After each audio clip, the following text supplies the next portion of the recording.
sei que nós já temos uma série de pregações expositivas, porém a nossa exposição foi especificamente sobre a carta de Paulo aos Efésios.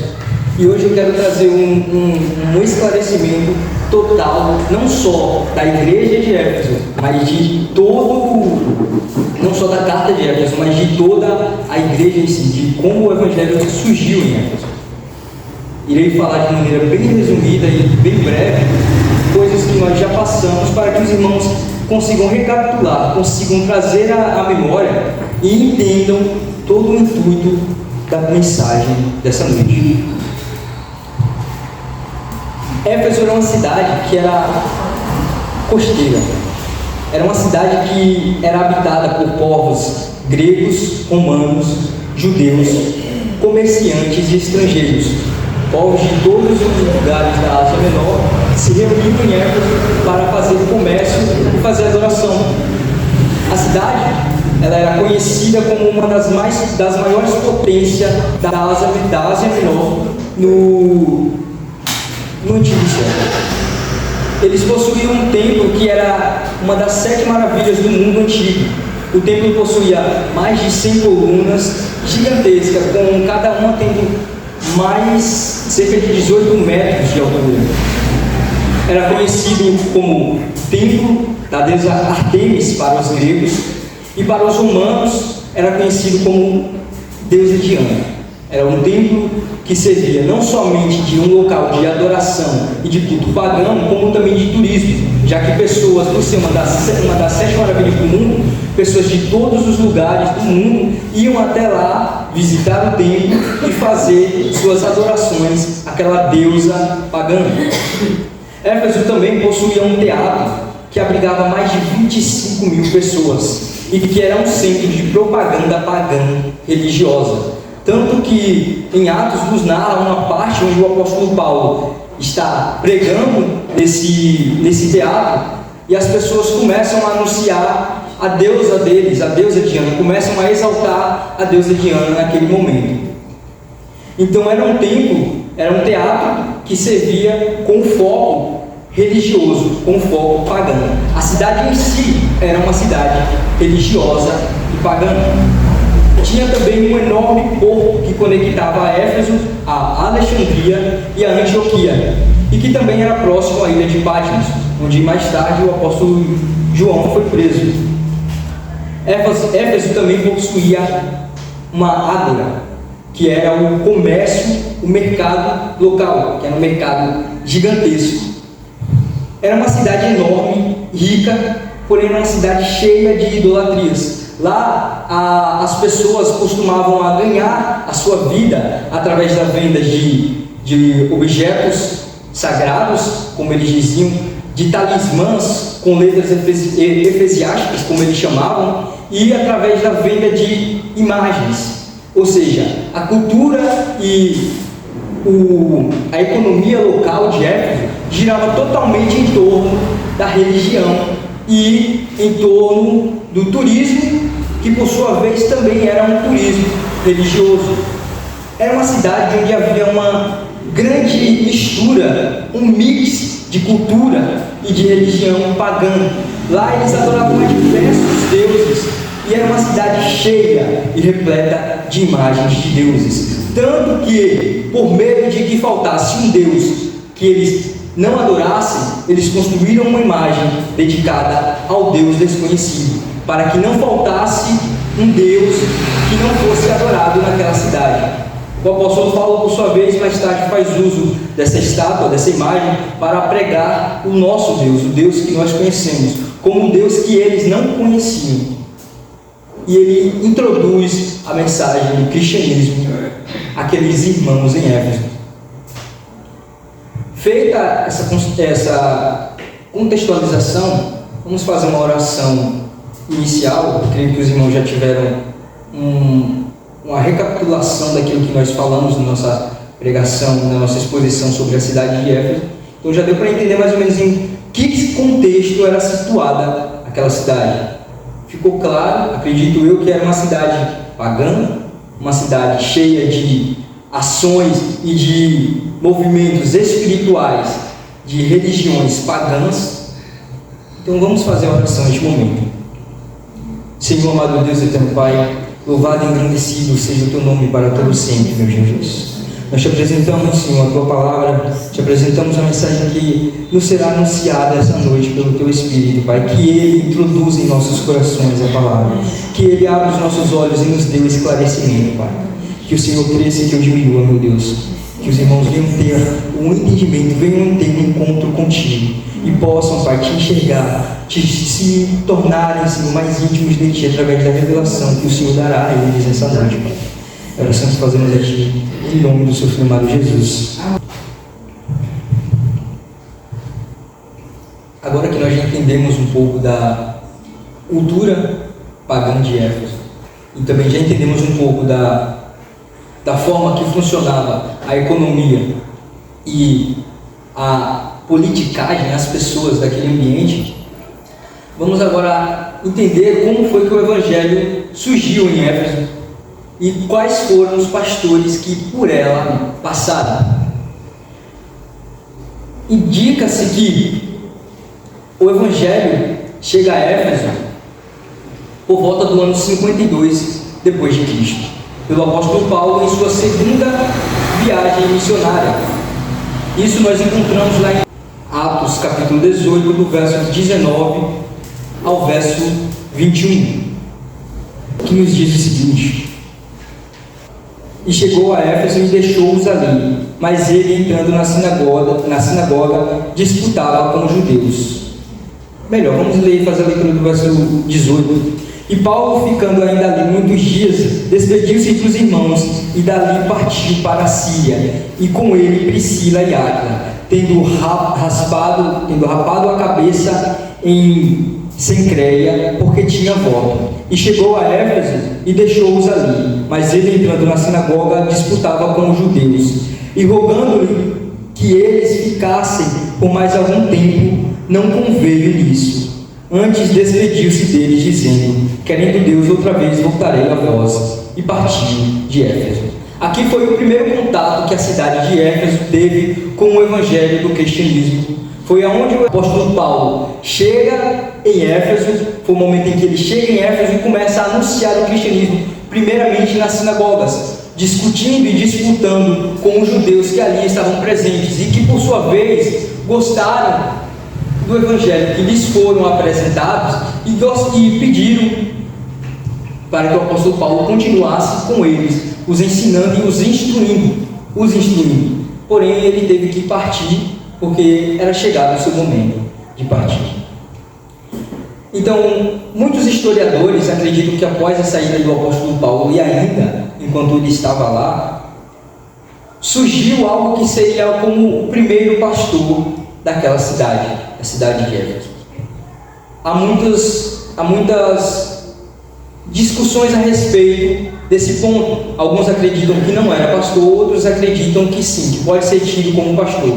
E esse é Apolo, não muito falado, não muito lembrado, mas ele apareceu em Éfeso também por volta do ano 52 e continuou ali até o ano 54 depois de Cristo. Nós encontramos essa passagem ainda no capítulo 18 de Éfeso, agora porém do verso 24 ao 28, que nos diz: e chegou a Éfeso um certo judeu chamado Apolo, natural de Alexandria, varão eloquente e poderoso nas escrituras. Este era instruído no caminho do Senhor e fervoroso de espírito, falava e ensinava diligentemente as coisas do Senhor, conhecendo somente o batismo de João. Ele começou a falar com ousadia na sinagoga, e quando o ouviram, Priscila e Áquila o levaram consigo e lhe declararam mais atualmente o caminho de Deus, querendo ele passar a Acaia, e animaram os irmãos e escreveram aos discípulos que o recebessem. Quando os recebesse, tendo chegado, aproveitou muito aos que pela graça criam, porque com grande veemência convencia publicamente os judeus, mostrando pelas escrituras que Jesus era o Cristo. Aqui é o texto que nos apresenta Apolo, que era um homem que por sua vez não conhecia ainda o evangelho de Cristo, era conhecedor apenas do evangelho que era apresentado por João o Batista. Alguns ainda acreditam que ele era um discípulo de João, alguns dos que acompanharam João, que estavam presentes em todos os encontros de João.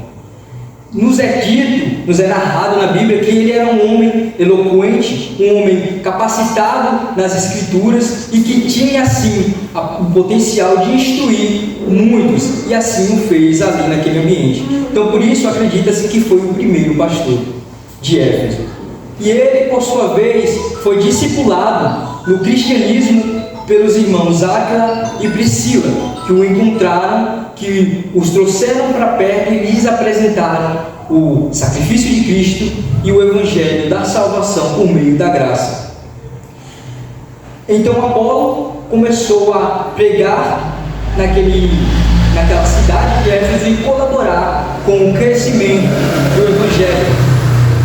Mas muitos pastores e teólogos que descartam Apolo como o primeiro pastor veem apenas como um dos grandes pregadores que por Éfeso passou e que pregou em outras localidades após a sua saída de Éfeso. E esses teólogos, eles veem o apóstolo Paulo como o primeiro pastor de Éfeso, por volta ali dos anos 54 a 57 depois de Cristo. Agora Atos 19, verso 1. E sucedeu que, enquanto Apolo estava em Corinto, Paulo, tendo passado por todas as regiões superiores, chegou a Éfeso, e achando ali alguns discípulos, só o verso 1 mesmo. Essa passagem ela se encontra mais detalhadamente do verso 1 ao verso 41, onde narra toda aquela passagem do apóstolo Paulo na sua segunda viagem a Éfeso. Logo após o irmão Apolo ter saído de Éfeso e se direcionado a Corinto, o apóstolo Paulo retorna a Éfeso e começa a ficar com aqueles irmãos.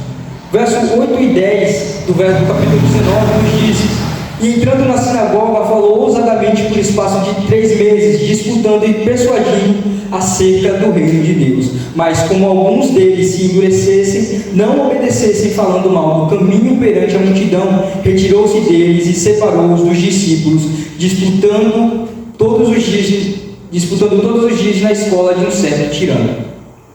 Aqui nos é retratado falando mal do caminho. Alguns irmãos que endureceram seus corações na sinagoga falavam mal do caminho. O caminho era a forma que eles pronunciavam o evangelho. Eles não falavam como, não pronunciavam e não entendiam como o evangelho de Cristo. Ainda não era esse o nome dado, era chamado de o caminho, até o presente momento. Então o apóstolo Paulo passa 3 meses ali, pregando nas sinagogas, discutindo e insistindo com aqueles irmãos acerca do caminho, acerca do evangelho de Cristo, e logo após isso ele saiu. E ele então fundou a sua escola, que é a escola de Tirano. A escola, aqui nos é dito, a escola de um certo tirano, mostrando que o apóstolo Paulo passou a pregar nessa escola. Porém, muitos teólogos acreditam que não se tratava da escola de um certo alguém, mas sim a escola que o apóstolo Paulo fundou para pregar e anunciar o evangelho, tendo total autoridade, assim como aqueles que o seguiram, e nomeou essa escola de escola de tirano. E ali ele ficou por 3 anos, fazendo ensino diários, ou seja, todos os dias o apóstolo Paulo estava pregando na sua escola e expondo o evangelho de Cristo e os ensinamentos judaicos que apresentavam que Cristo, que comprovavam que Cristo, morto e ressurreto, era o Messias prometido e que eles tanto aguardavam. Ele discipulou líderes e evangelizou toda a região da Ásia. Ele enfrentou grandes oposições espirituais e ministeriais, tanto pela cultura local da cidade, quanto pelos judeus que não aceitavam aquele evangelho que a eles era anunciado. E o apóstolo Paulo então foi tido como segundo pastor, como primeiro pastor oficial da igreja de Éfeso, que fundou sua própria escola. Por volta dos anos 57 aos anos 63 depois de Cristo, após a saída do apóstolo Paulo, ele confiou ali alguns irmãos do seu colegiado de presbíteros, anciões que o acompanharam e que foram instruídos por ele no tempo que ele ficou em Éfeso. Esses irmãos começaram então a pastorear aquela cidade. Nós vemos isso lá em Atos 20, se os irmãos quiserem acompanhar, do capítulo 17 ao capítulo 38. Mostra ali que esses irmãos ficaram responsáveis por toda aquela congregação e por toda a cidade, instruindo e ensinando aos irmãos a respeito do Evangelho de Cristo. O segundo pastor que Éfeso teve foi por volta dos anos 63 a 66 depois de Cristo. E nós encontramos lá no texto, na carta de Paulo a Timóteo. 1 Timóteo 1, verso 3, onde Paulo diz: como te roguei quando parti para a Macedônia, que ficasse em Éfeso, para advertir-lhes alguns que não ensinem outra doutrina. Aqui o apóstolo Paulo está deixando claro que ele encarregou e rogou na sua saída de Éfeso para a Macedônia, na sua saída para a Macedônia, que o seu discípulo amado Timóteo ficasse naquela cidade e pastoreasse então os irmãos, ensinando-os a doutrina correta e verdadeira do Evangelho. E Timóteo fica por 3 anos naquela cidade como pastor. E o terceiro pastor que Éfeso recebe é o apóstolo João, ali por volta dos anos 67 até os anos 98 depois de Cristo. Após a morte de Paulo, após a morte do apóstolo Paulo e de Pedro, João passou a viver, a liderar e a dirigir aqueles irmãos na cidade de Éfeso. Ele supervisionou as igrejas locais que ali haviam. Acredita-se também, por mais que não seja comprovado, que foi em Éfeso que ele escreveu o Evangelho de Jesus, segundo a sua visão. E também em Éfeso que ele escreveu as suas cartas, as suas primeira, segunda e terceira carta universais do apóstolo João. Lá ele fez discípulos novos e continuou instruindo aqueles irmãos acerca do Evangelho da salvação. Não temos fontes bíblicas que apontem para que o apóstolo João foi o terceiro pastor da igreja de Éfeso.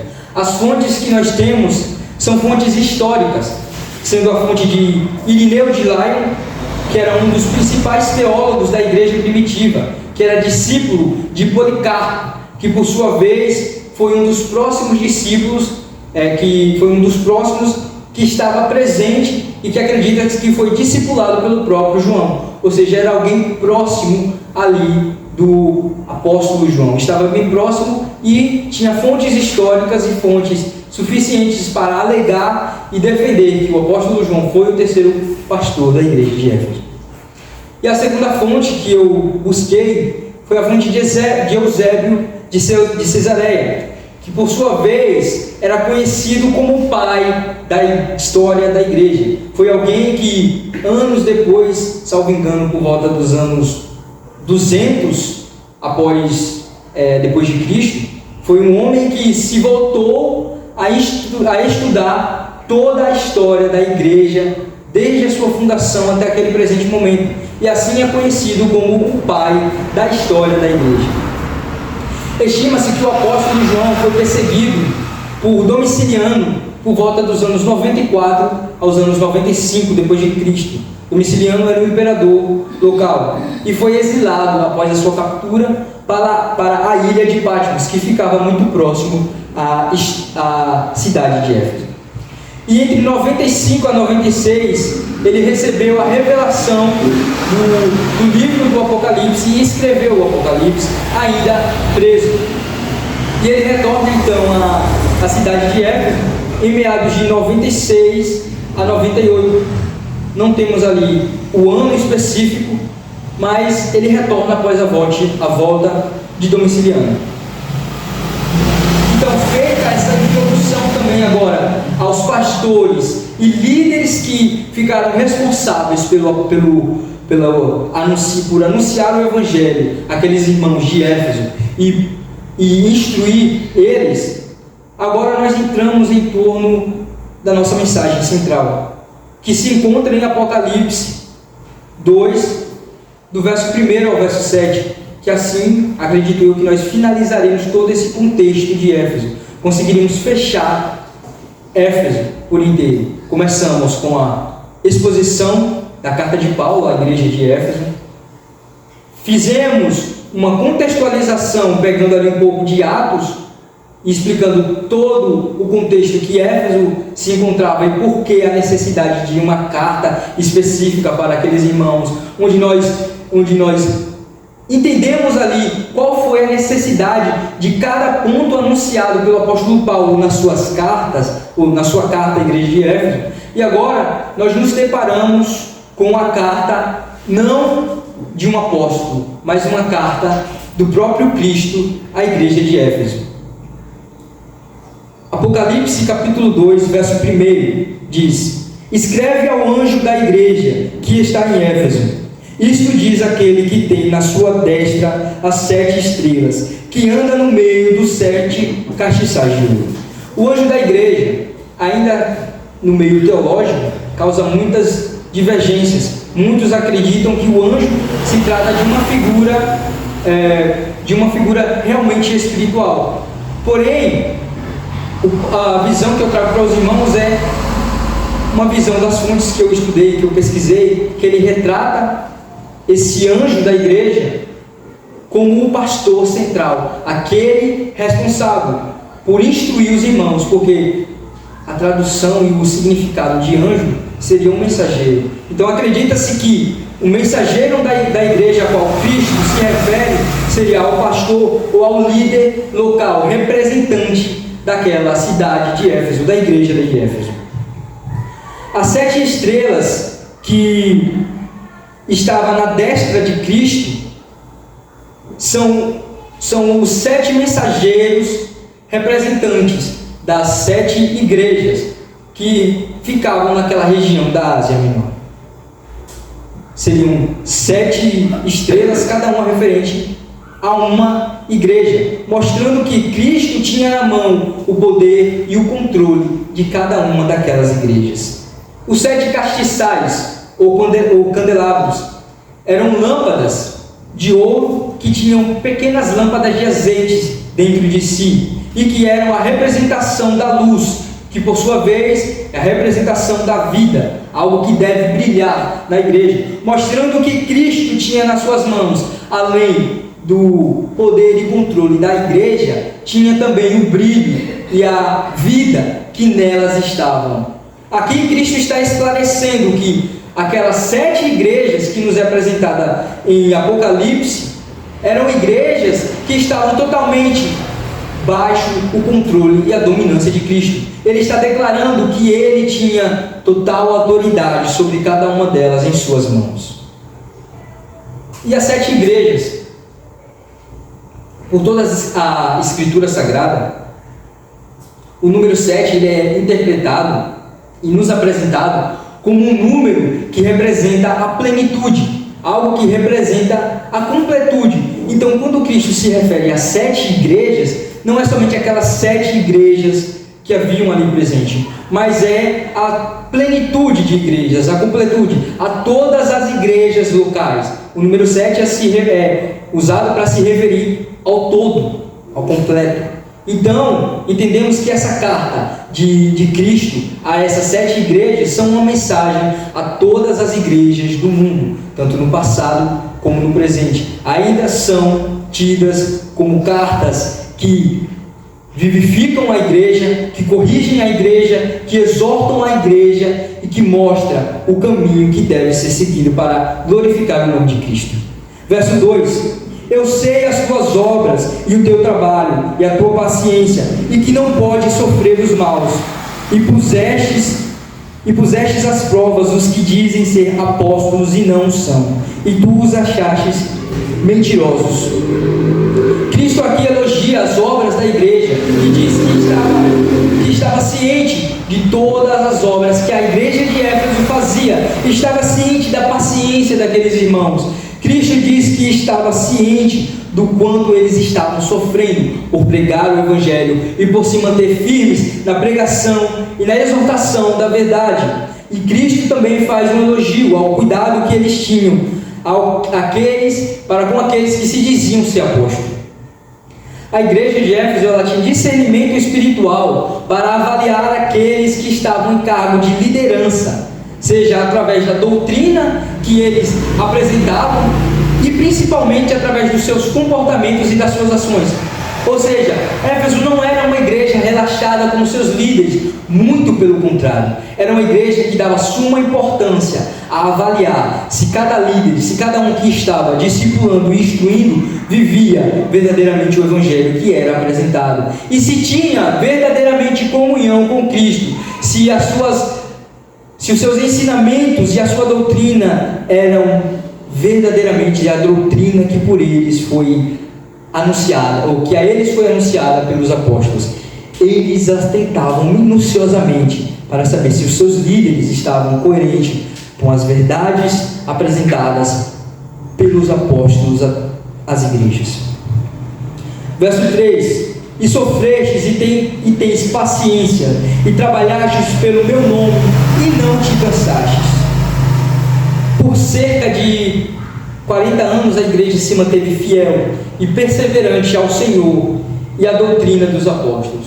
Por 40 anos, o período em que ela recebeu ali o seu primeiro contato através do apóstolo Paulo, nos anos 52, até os anos 98, onde ela teve o seu último contato com o apóstolo João. Ela foi uma igreja que permaneceu fiel, que permaneceu firme, sofrendo, lutando, batalhando, mas não desistiu do Evangelho. Ela foi uma igreja que perseverou na doutrina que a eles estava sendo apresentada e anunciada. Verso 4: Tenho, porém, contra ti que deixastes a tua primeira caridade. Deixastes a tua primeira caridade. É uma reclamação de Cristo para com aquela igreja. É um alerta, algo que Cristo disse que tinha como ponto negativo na igreja de Éfeso. A base do cristianismo, a base do ser cristão, de nos considerarmos cristãos, é ter um relacionamento com Deus. E um relacionamento, por sua vez, é amar a Deus acima de todas as coisas, é amar a Deus. E a igreja de Éfeso é exortada por Cristo, pelo próprio Cristo, por aquele que deu a vida à igreja, que era uma igreja que perseverava nas verdades, porém falhava no amor. Era uma igreja que havia se distanciado e se esquecido do primeiro amor que a eles foi apresentado. Era uma igreja que deixou de ser cristã, se assim podemos dizer, se tornou uma igreja ortodoxa, uma igreja metodista e mecânica, que voltava às verdades da palavra, mas esquecia do ponto central: amar a Deus acima de todas as coisas, amar a Deus acima de obras, amar a Deus acima de ações, amar a Deus acima de doutrinas, amar a Deus acima de toda religiosidade. Essa é a queixa que Cristo tinha para a igreja de Éfeso. Eles foram uma igreja que trocaram o relacionamento pelo serviço e acharam que seria suficiente, achavam que isso era o essencial e que era o que deveria acontecer: priorizar o serviço, e por isso negligenciaram o amor e receberam essa carta de exortação do próprio Cristo. Verso 5: Lembra-te, pois, de onde caístes, e arrepende-te e pratica as primeiras obras. Quando não, brevemente a te tirei e tirarei do seu lugar o castiçal, se não te arrependeres. Tirarei o seu candelabro. Era o julgamento que Deus traria à igreja de Éfeso. Ele traria o fim àquela igreja. Tirarei de si a luz que brilha, tirarei de entre vocês a minha glória, tirarei de entre vocês a vida que tem feito com que essa igreja crescesse e frutificasse. Cristo estava alertando que se eles não voltassem ao primeiro amor, ele iria retirar o seu espírito, a sua glória daquela igreja. E a igreja, por sua vez, não conseguiria mais ficar de pé. Essa é a sentença de Cristo para a igreja de Éfeso. Verso 6: Tens, porém, isto, que aborreceste as obras dos nicolaítas, as quais eu também aborreço. Os nicolaítas eram um grupo herege que pervertia o evangelho e seduziam os irmãos da igreja de Éfeso, levando-os à imoralidade e à maldade, fazendo com que saíssem do evangelho de Cristo e entrassem em um evangelho corrompido e distorcido. Nicolau, ou Nicolas, ele foi um dos cristãos que andou com um dos apóstolos e nos é apresentado também na carta é nos apresentado no livro de Atos, quando eles vão eleger ali alguns irmãos para eleger um irmão para ficar responsável sobre ali pela divisão das cestas básicas. Eles elegem então um irmão e se reúne ali alguns irmãos cheios do Espírito Santo e que eles acreditavam ser cristãos verdadeiros, para orarem a respeito daquele que foi escolhido pelo Espírito Santo como alguém cheio do Espírito Santo que poderia ser encarregado de fazer a obra do Senhor. Então Nicolau estava entre eles, porém ele era um falso cristão que, por ter tido um contato com os apóstolos e por ter feito parte desse processo de crescimento da igreja, ele tinha uma certa reputação, e com isso ele abriu uma igreja. Essa reputação lhe serviu de autoridade para abrir uma igreja e ter pessoas que o seguissem, que o vissem como uma autoridade, alguém que pudesse anunciar o evangelho verdadeiramente. Por ter tido parte nos primeiros contatos da igreja, nos primeiros contatos do cristianismo, na primeira revelação do cristianismo aos demais irmãos, ele fez uso disso para corromper os cristãos de Éfeso. Ou seja, Nicolau era um falso cristão, um falso crente que estava introduzido na igreja e que, ao sair, mostrou a sua verdadeira face. Então Cristo aqui faz um elogio à igreja de Éfeso, que era contra os ensinamentos e os princípios anunciados pelos nicolaítas, mostrando que ele também era contra aqueles ensinamentos. Verso 7 e o último verso da carta de Cristo à igreja de Éfeso: Quem tem ouvidos, ouça o que o Espírito diz às igrejas. Ao que vencer, darei a comer da árvore da vida que está no meio do paraíso de Deus. Ao que vencer, ou melhor, ao vencedor. De acordo com o próprio João, o vencedor seria aquele cristão verdadeiro, aquele que permanecesse, aquele que prevalecesse na doutrina de Cristo, aquele que permanecesse no amor de Cristo, que não somente estivesse no ambiente de púlpito, no ambiente da igreja, mas que fosse íntimo de Deus, participasse de uma comunhão, não somente com a igreja e com os demais irmãos, mas principalmente e acima de tudo, com o próprio Deus. Esse é o exemplo de vencedor, aquele que tem um relacionamento com Deus, um relacionamento com Cristo. E a árvore da vida, dar-lhe a comer da árvore da vida. É uma árvore que produzia 12 frutos por vez. E é uma promessa direta do próprio Cristo. Uma árvore que produz e que gera vida. Uma árvore que gera vida eterna. E assim Cristo encerra a sua carta à igreja de Éfeso, apresentando ali o seu poder e o seu domínio, o seu controle sobre aquela igreja, mostrando os pontos fortes daquela igreja, mostrando que ele entende e reconhece o quanto ela perseverava na verdade, mas exortando a retornar ao primeiro amor e mostrando a sentença. E não somente a sentença, como a recompensa que daria àqueles que voltassem ao primeiro amor e que neles prevalecessem. A nós agora, após termos feito a contextualização da cidade de Éfeso, temos feito uma contextualização dos pastores que por elas passaram, e uma contextualização, uma exposição curta e breve da carta de Cristo direcionada àquela igreja. nós percebemos que a igreja ela recebeu o ensino do apóstolo Paulo de Tarso. Ela recebeu as instruções e o direcionamento por esse apóstolo. Ela foi uma igreja que foi liderada pelo discípulo amado dele, por Timóteo. E ela foi uma igreja que recebeu o cuidado do apóstolo João. 3 grandes líderes e pastores passaram por Éfeso, instruíram, ensinaram, lideraram e cuidaram daquela igreja. E mesmo assim, Cristo ameaçou remover o candeeiro dela. Cristo ameaçou remover a sua glória, porque tendo passado por tudo isso, sendo uma cidade rica, uma cidade grandiosa, uma cidade que tinha muitas culturas e muitas pessoas reunidas em um único ponto, e também uma cidade de confronto espiritual, foi uma cidade que foi bastante cuidada, foi uma cidade que foi bastante amada, recebeu grandes nomes do Evangelho, recebeu todo o material, recebeu tudo aquilo que era necessário para permanecer e prevalecer no Evangelho, para permanecer e prevalecer na doutrina do amor a Cristo, mas ainda assim se desviou do seu primeiro amor.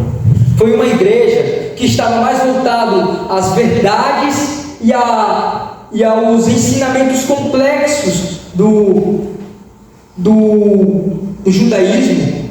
Eles esclareciam os pontos judaicos que apontavam para Cristo, eles mostravam àqueles irmãos que não era mais necessário a prática total do cumprimento da lei de Moisés, mas que agora eles eram salvos unicamente pela graça.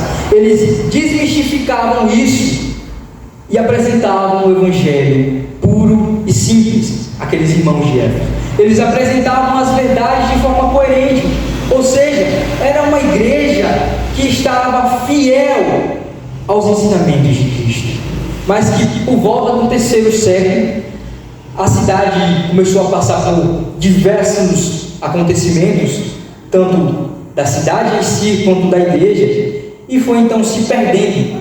A cidade começou a diminuir o número de população, diminuir o seu poder e a sua importância no século atual de Éfeso, e ela desapareceu por volta do século XV, quase que sem deixar rastros, deixando apenas os destroços, as ruínas do que seria a igreja e alguns registros, mas não houve um ponto onde foi dito: a igreja se encerra aqui.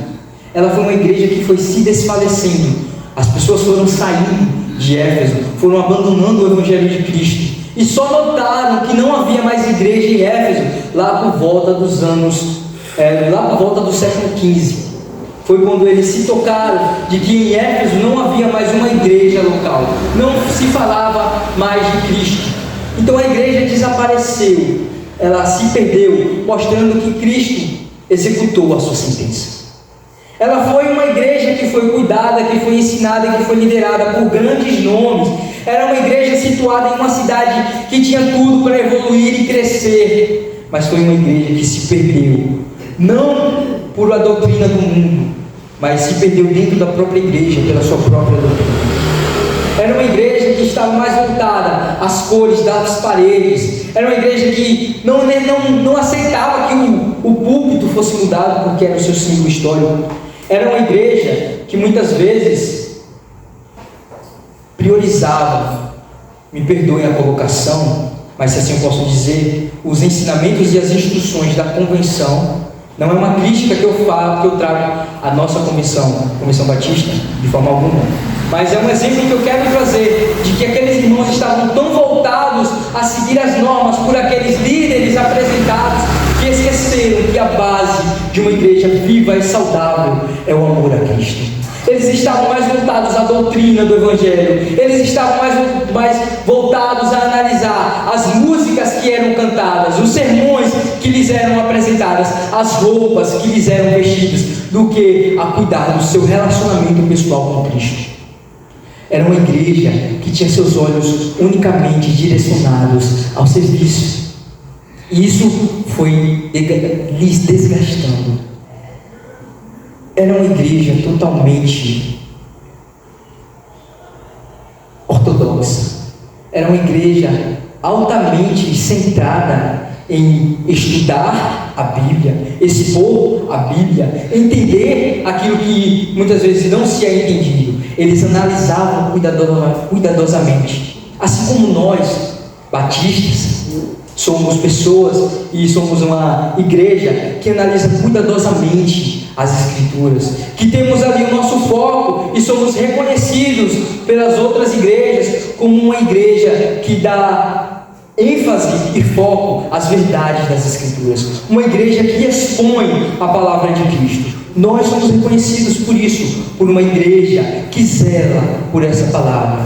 Mas isso também deve ser analisado, porque Éfeso era uma igreja da mesma maneira, da mesma forma, uma igreja igual à nossa, uma igreja que tinha cuidado com a palavra, cuidado com a doutrina, cuidado com os líderes que por elas passavam, mas esqueceram do essencial, do amor.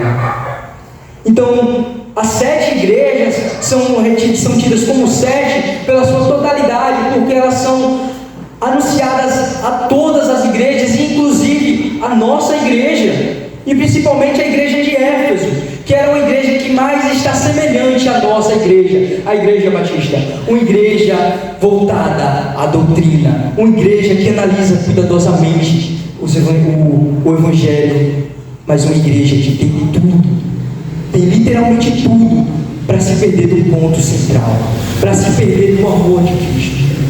E nós vemos que isso acontece com muitas frequências, com bastante frequência. Igrejas que são tidas como igrejas que perseveram na doutrina do Evangelho, mas que perdem a comunhão com Deus.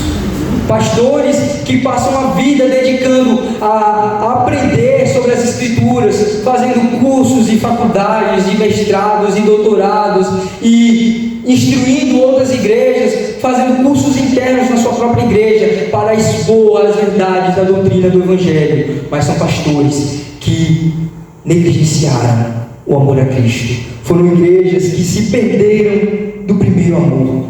Foram pastores que se perderam do primeiro amor. Isso é comum entre nós. E isso é comum de se ver na igreja batista, nas igrejas batistas. Porque, assim como Éfeso analisava o ensinamento anunciado pelos seus líderes, eles não conseguiam analisar a comunhão que os seus líderes tinham com Cristo. Nos mostrando que é visível notar o comportamento e a conduta cristã de uma liderança através das suas ações e do seu comportamento na sociedade, e através do seu entendimento bíblico e coerente com as verdades do Evangelho, mas que não dá para se notar o amor e o relacionamento que essa igreja, que esse pastor tem com Cristo. Torna-se necessário, mais do que atentar para os cuidados da palavra, os cuidados da verdade, para não haver perversão nela, atentar para os cuidados do relacionamento íntimo e privado com Cristo. Mais do que uma igreja que tem toda a instrução e capacitação bíblica, uma igreja que é altamente coerente com as verdades de Deus, uma igreja que consegue entender e expor os mistérios da Bíblia, é necessário e é de suma importância que a igreja tenha a sua base, a sua âncora fincada no seu primeiro amor. Que ela seja uma igreja que tenha a sua prioridade como seu foco central, o relacionamento íntimo e individual com Cristo. Um relacionamento íntimo e comum com Cristo. Uma igreja que prioriza a Cristo. Uma igreja que não se volta somente à liturgia do culto. Uma liderança que não está somente preocupada sobre quem vai pregar, qual pastor de fora nós traremos, como ele analisa a palavra, se esse pastor faz parte de uma convenção ou não, se é batista ou não, qual o currículo pastoral dele ou não. Torna-se importante. E a exortação de Cristo é: a igreja deve atentar para ver se esse pastor é alguém que ama a Cristo, que ama a Deus verdadeiramente. Um pastor, se é uma liderança que vai entender que o culto é direcionado não pela sua liturgia, não pela liturgia que ele escolheu, a regra que deve ser seguida pelo meio ao qual ele congrega, mas sim um pastor e uma liderança que entende que a igreja primeiramente é do Senhor Jesus Cristo, e que ele tem a igreja nas suas mãos, e que ele age dentro da igreja como ele bem quer, como ele bem entende, fazendo da forma e do jeito que ele acha melhor. É necessário que a liderança tenha entendimento e sensibilidade espiritual para entender que o Espírito Santo tem total liberdade para falar, para agir e para direcionar a sua igreja. É de total importância que os irmãos também venham ter a sensibilidade espiritual para entender que nem sempre é uma pregação expositiva do Evangelho, uma pregação doutrinária que irá fazer com que mais pessoas venham ter encontros com Cristo. É preciso que a igreja entenda de que Cristo aparece não somente à luz da palavra. O apóstolo Paulo, por sua vez, ele teve um encontro com Cristo não enquanto estava na igreja aprendendo, não enquanto estava sendo instruído, mas Cristo se revelou a ele enquanto ele perseguia a igreja. Cristo faz totalmente o contrário daquilo que nós acreditamos, que Cristo só vai se mostrar, que uma pessoa só vai reconhecer a Cristo e ter um encontro com Ele quando ela for apresentada ao Evangelho. Ele mostra que não, que é possível que alguém tenha um encontro com Ele, tenha uma revelação da sua glória, mesmo perseguindo a Ele, mostrando que Ele sabe a maneira certa de falar com cada um, mostrando que Ele sabe a forma de se revelar a cada pessoa, mostrando que Ele é um Deus, um Cristo absoluto, sublime, poderoso, completo, que sabe a forma de falar, no momento de falar e a quem falar, a forma de falar. E não é uma liturgia, não é a forma que o culto deve ser seguido que vai fazer com que pessoas sejam alcançadas e salvas. Não é a organização, o jogo de luzes, a cruz atrás da parede, ou na parede atrás do púlpito. Não é o projetor que projeta as letras e que facilitam o acompanhamento dos irmãos, que vai fazer com que pessoas se tornem apaixonadas por Cristo. Não é nada que o homem possa fazer, não é nada que o homem possa seguir, não é nada que o homem possa falar, que vai fazer com que a igreja cresça e permaneça. Porque a igreja de Éfeso era uma igreja voltada a esses ensinamentos dos apóstolos. Era uma igreja que seguia à risca tudo aquilo que foi por eles dito. Era uma igreja que não permitia que a ordem do culto fosse alterada, porque era uma ordem que foi passada pelos apóstolos. Era uma ordem que foi ensinada e doutrinada por aqueles que tiveram contato com o próprio Cristo. Então, eles não podiam mais mudar aquilo. E com isso, não perverteram o Evangelho, eles não perverteram, foram fiéis, mas esqueceram, negligenciaram o ponto central do Evangelho, o ponto central e mais importante da igreja, a vida e o relacionamento com Cristo. Então, para concluir, nós entendemos, e Cristo nos mostra na sua carta à igreja de Éfeso, ele nos apresenta 5 pontos que eu trouxe para os irmãos. O primeiro, Cristo nos mostra que Ele está no meio da sua igreja, em ação, com remédios para seus males. A igreja de Éfeso era uma igreja que carecia de voltar ao primeiro amor. Era uma igreja que se afastou de Deus. Era uma igreja que se afastou do relacionamento com Cristo. Então Cristo faz essa carta a Éfeso, mostrando que Ele estava presente, que Ele andava no meio da igreja e que Ele segurava a liderança pelas mãos. Ele vai dizer aqui: aquele que isto diz, aquele que tem na sua destra as 7 estrelas e que anda no meio dos 7 castiçais.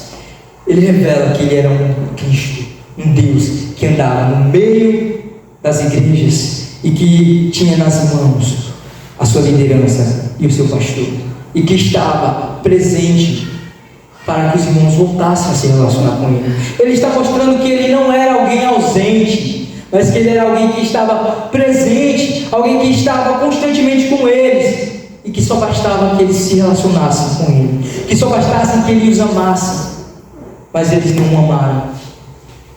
Basicamente, Cristo está dizendo: eu vejo tudo, eu sei tudo, eu estou em tudo com vocês.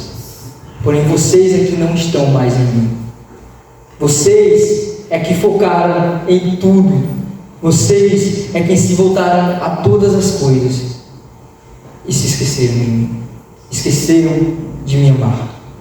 O segundo ponto, Cristo nos mostra e Ele revela que dentro da mesma igreja há pessoas que são fiéis e infiéis ao mesmo tempo. Há pessoas que são fiéis à doutrina e às verdades de Cristo, mas que são infiéis ao relacionamento com Ele. Éfeso era uma igreja altamente fiel na doutrina e na revelação das Escrituras, mas faltava amor na prática do cristianismo. Eram ortodoxos de cabeça e hereges na conduta cristã. Basicamente, era como se Éfeso fosse uma igreja que fosse uma esposa fiel ao seu marido, que nunca iria traí-lo sob hipótese alguma, que era altamente atenciosa a todos os cuidados domésticos, a todos os deveres domésticos, que cuidava do seu marido, cuidava da sua casa, cuidava dos seus filhos, porém que não lhe dava um amor verdadeiro. Era uma esposa que era fiel, mas infiel ao mesmo tempo. Dava tudo ao seu marido, porém não lhe dava o mais importante e o essencial, o amor. Cristo também revela que a igreja nem sempre é aquilo que aparenta ser. A igreja de Éfeso era fiel, ortodoxa, e uma igreja trabalhadora, uma igreja que produzia obras não somente dentro, mas fora do meio de si. Era uma igreja que era reconhecida por Éfeso como uma igreja que era altamente voltada aos ensinos de Cristo, uma igreja cristã, uma igreja que anunciava e seguia o caminho. Mas ela era infiel nas provas de amor. Ela perdeu a capacidade de amar a Cristo. Ela não era aquilo que ela aparentava ser para a sociedade. Cristo faz esse alerta a nós hoje também, do mesmo modo, para não sermos somente fiéis na nossa conduta e no nosso agir, para não somente nos apresentarmos na sua casa aos domingos, às quarta-feiras, às reuniões que temos, como pessoas fiéis a Ele, pessoas que entendem a palavra, pessoas que oram, mas para sermos realmente pessoas que se relacionam com Ele, pessoas que são aquilo que demonstram ser, pessoas que não demonstram uma espiritualidade irreal, uma espiritualidade mentirosa, que mostra que são intensos no seu relacionamento com Cristo, mas que em casa negligenciam a conduta, onde os irmãos o reconhecem como alguém que gosta de orações, como alguém que gosta de orar e de ler a Bíblia, que para as demais pessoas da sociedade é alguém íntegro aos princípios de Cristo, é alguém que ama a Deus verdadeiramente, é alguém que no seu momento a sós com Deus passa horas e horas diante de Cristo, porém em casa não passa 5 minutos de oração sem se queixar dos seus compromissos ou das suas dores do seu dia. É alguém que não lê mais de um capítulo da Bíblia por dia e que somente lê, mas não medita, não busca uma revelação de Cristo, porque a Bíblia é a palavra de Deus e nós sabemos que o Verbo se fez carne.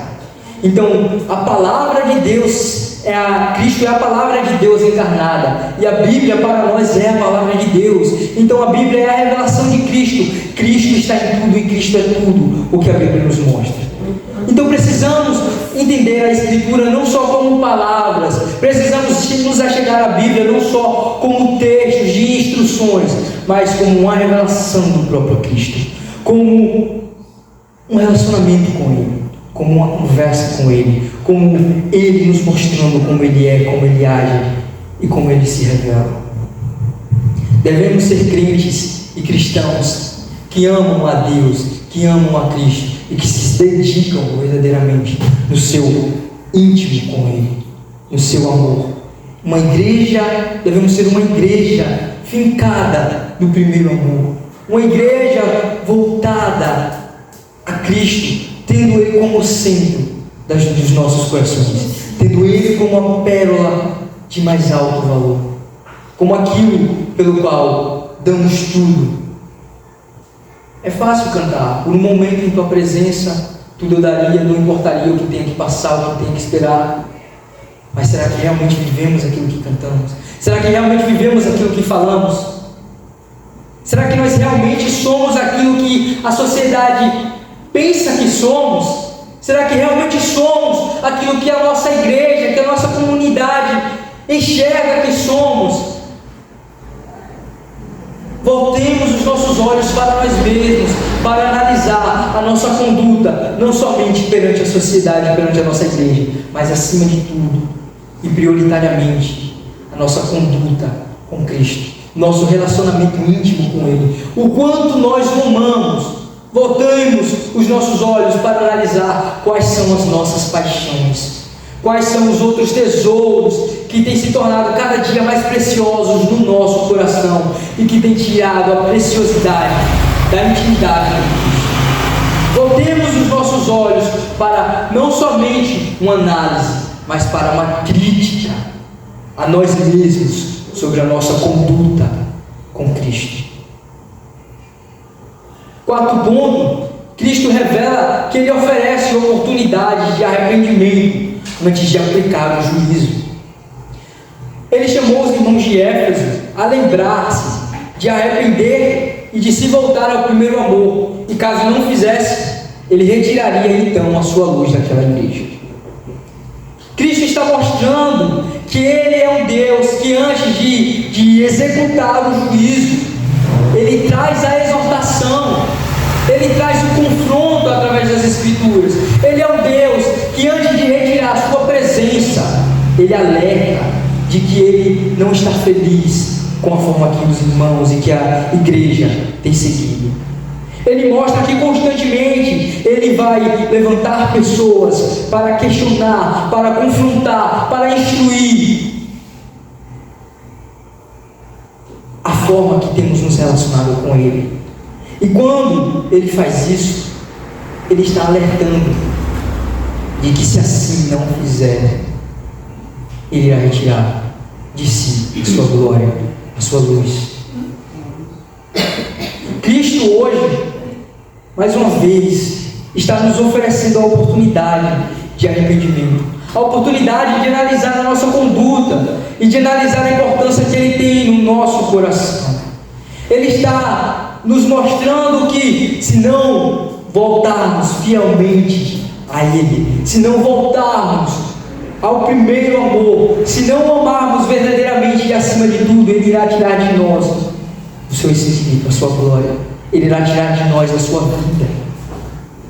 É necessário entender as instruções e a exortação de Cristo para a sua igreja dia após dia, pois é um alerta dele, é um alerta que ele traz em relação à conduta e em relação ao caminho que a igreja tem seguido.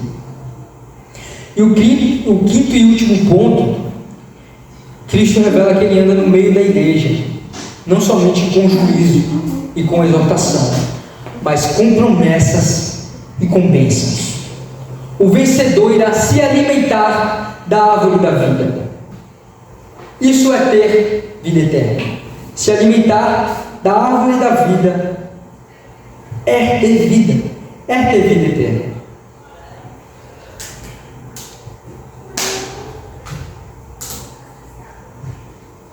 E a Bíblia nos revela que a vida eterna é esta: que conheçamos e o façamos conhecidos.